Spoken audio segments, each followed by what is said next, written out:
बाबर आजम की कप्तानी में मैं पहले से भी उनके साथ नहीं था। मैं लगातार पिछले 2-3 दिनों से वीडियो में अपनी एक ही बात कह रहा हूं कि बाबर आजम को कप्तानी नहीं लेनी चाहिए, नहीं लेनी चाहिए, नहीं लेनी चाहिए। मैंने 2-3 दिन से लगातार मैंने अपने वीडियोज में कहा है।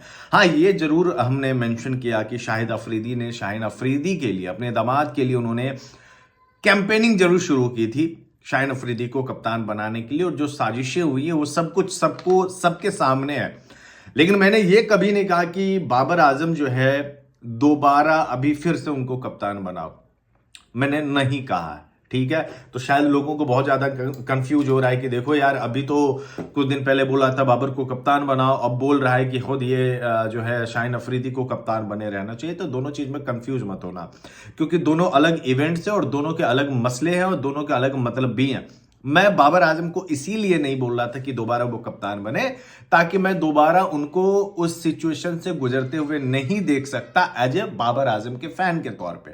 मैं नहीं देख सकता, क्योंकि जैसे ही बाबर आजम कप्तान अब बन गए, लगभग में बन गए हैं, बस अनाउंसमेंट बाकी है, तो कराची जो मीडिया है वो बाबर को फिर से टारगेट करना शुरू करेंगे। मतलब अब तक सोए हुए थे, अब फिर से जग जाएंगे, और आप लगातार सोशल मीडिया पे, टीवी चैनलों पे आप लगातार देखेंगे कि बाबर के खिलाफ एजेंडा तैयार किया जा रहा है। दूसरी ये बात, शाहिन अफरीदी के साथ यहां पे इंजस्टिस जरूर हुआ है। इंजस्टिस इसलिए हुआ है क्योंकि आप किसी को पीएसएल के बेसिस पे जो है आप कप्तान बना रहे हो, किसी को भी आप पीएसएल के बेसिस पे।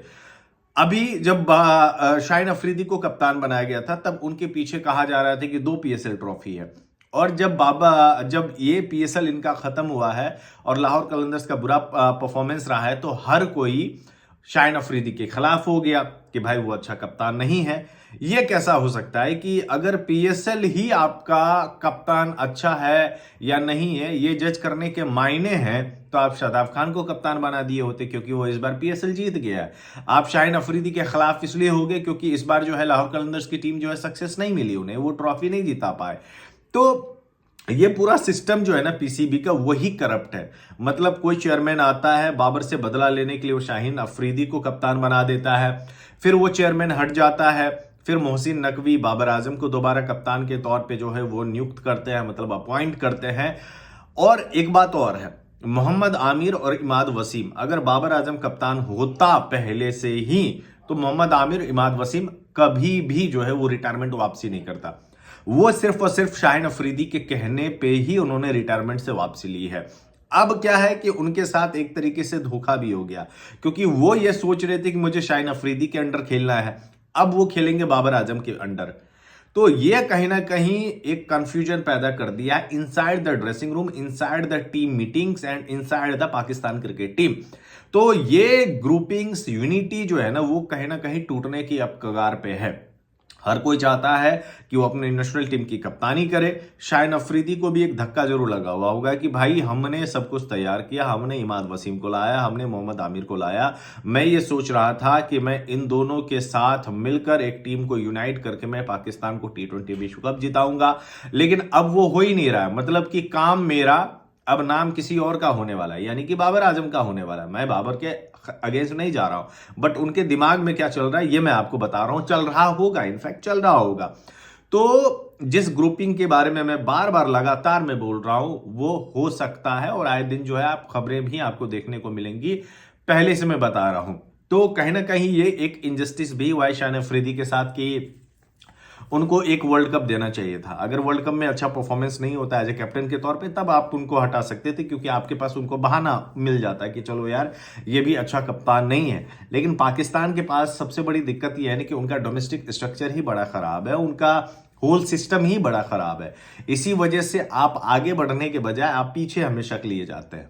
जैसे कि आपके पास इतने अच्छे अच्छे बॉलर्स होते हुए भी आपने मोहम्मद आमिर, इमाद वसीम को लाया ना, क्योंकि आपके इमोशन जुड़े हुए थे। और इमाद वसीम 2 मैच में, 3 मैच में वो चल गया था, उसके बिना पे आपने इमाद वसीम की रिटायरमेंट वापसी उन्होंने करवा ली आपने उनसे। तो जहां पे नए खिलाड़ी को मौका मिलना चाहिए था, आप पुराने खिलाड़ी पे जा रहे हो। जहां पे नए कप्तान को आजमाना चाहिए, आप पुराने कप्तान पे जा रहे हो। और फिर वही चीज रिपीट होगा जो इससे पहले होता रहा था, मतलब कि वही कैंपेनिंग, वही प्रोपगेंडा, वही एजेंडा और तमाम चीज। इससे जो है टीम में अनस्टेबिलिटी होती है, अस्थायी तौर पे आपकी टीम जो है एकजुट नहीं होती है, यूनाइट नहीं होती है, और ये बाबर आजम के लिए बड़ा मुश्किल काम, सबसे बड़ा काम यही होने वाला है। ऊपर से उस्मान खान को भी आपने बुला लिया है। उस्मान खान जो कि यूएई के लिए खेलने वाला था, पीएसएल इस बार बढ़िया गया उसका, आपने बोल दिया कि उस्मान भाई आप आ जाओ। उस्मान ने कॉन्ट्रैक्ट अपना रद्द कर दिया, वहां पे टर्मिनेट करवा दिया यूएई से। अब वो है 3 नंबर का बंदा। अब 3 नंबर पे बाबर खेलता है, अब उस्मान खान को आप एडजस्ट कहां करोगे? अब नंबर 4 पे मोहम्मद रिजवान अगर खेलेगा, अगर बाबर ओपनिंग गया तो नंबर 4 पे आपका रिजवान खेलेगा। तो उस्मान खान को, और उस्मान खान को भी अगर मौके सही तरीके से नहीं मिलते हैं, मतलब कि 2-3 सीरीज अगर आप उनको लगातार नहीं देते हो, कम से कम 7-8 मैच नहीं देते हो, तो आप उनका पोटेंशियल जज नहीं कर पाओगे। क्योंकि मैं फिर बोल रहा हूं, लीग मैच और इंटरनेशनल मैच दोनों में डिफरेंस है। साहिबजादा फरहान ने डोमेस्टिक में बहुत सारे रन कूटे हैं, बहुत ज्यादा उन्होंने रन्स बनाए, लेकिन जब उनको न्यूजीलैंड के खिलाफ उतारा गया तो उनको 8वें नंबर पे उतारा जा, और उनको 5वें नंबर पे उतारा जा रहा है, जबकि वो ओपनर बल्लेबाज है। आप उनको टॉप ऑर्डर में जब तक नहीं खिलाएंगे तो आप उनका पोटेंशियल कैसे जानेंगे? तो ऐसे में ना साहिबजादा फरहान को सही से मौका मिल पाएगा और ना ही उस्मान खान को मौका मिल पाएगा। तो मैं बार बार वो बोल रहा हूं ना कि एक डोमेस्टिक स्ट्रक्चर और वो जो पूरा सिस्टम होता है ना, वही जब करप्ट हो गया हो ना, तो फिर उस टीम का भला कुछ नहीं हो सकता है। बाद बाकी मैं बाबर के अगेंस्ट नहीं हूं उनके कप्तान बनने से, बट मैं नहीं चाहता था कि वो दोबारा उसी फेज से गुजरे जिस फेज से ऑलरेडी बाबर आजम तंग आ चुके थे और उनसे कप्तानी ली गई थी। उन्होंने रिजाइन दे दिया था और बोला था कि मैं कप्तानी छोड़ रहा हूं। अब दिलचस्प बात यह है कि बाबर आजम सिर्फ T20 के लिए कप्तान बने हैं या तीनों फॉर्मेट के लिए कप्तानी करेंगे, ये देखने वाली बात होगी। इस वीडियो में बस इतना ही। धन्यवाद, ख्याल रखें अपना।